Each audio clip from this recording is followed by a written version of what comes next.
का मोठ्या संख्येने ते आहेत? काही मुस्लिम बांधव आम्हाला भेटले. मी परत सांगते, मराठी अस्मिता ही धर्म, पंथ आणि राजकारणाच्या पलीकडे आहे. कोणी इकडे धर्म पहिले विचारात घेतलं.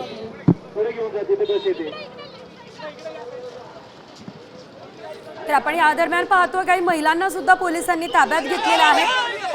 मनसेच्या कार्यकर्त्यांनाच आणि महत्त्वाच्या नेत्यांना तर पोलिसांनी याआधीच ताब्यात घेतलेलं होतं आणि यानंतर काही सामान्य जनतेला सुद्धा पोलिसांनी ताब्यात घेतलं असल्याचं आपल्याला बघायला मिळालेलं आहे.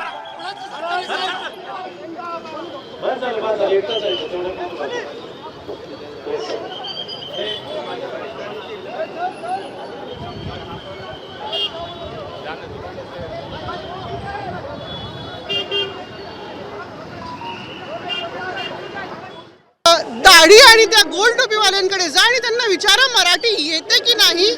तर त्याला उत्तर मी आज देऊ इच्छिते की मी त्याच दाढी आणि गोल टोपीवाल्या समाजाला बिलॉंग करते आणि आज तुमच्या समोर मराठीत बोलत आहे. माझ्या रक्तात मराठी आहे, माझ्या ओठांवर मराठी आहे आणि माझ्या मनात महाराष्ट्रासाठी प्रेम आहे.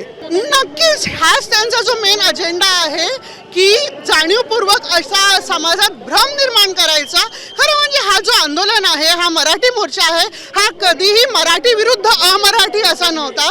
हा कधीही महाराष्ट्र विरुद्ध इतर प्रांत असा नव्हता. याला राजकारण्यांनी आपल्या ज्या राजकीय पोळ्या आहेत त्या भाजण्यासाठी वेगळा रंग दिला आहे.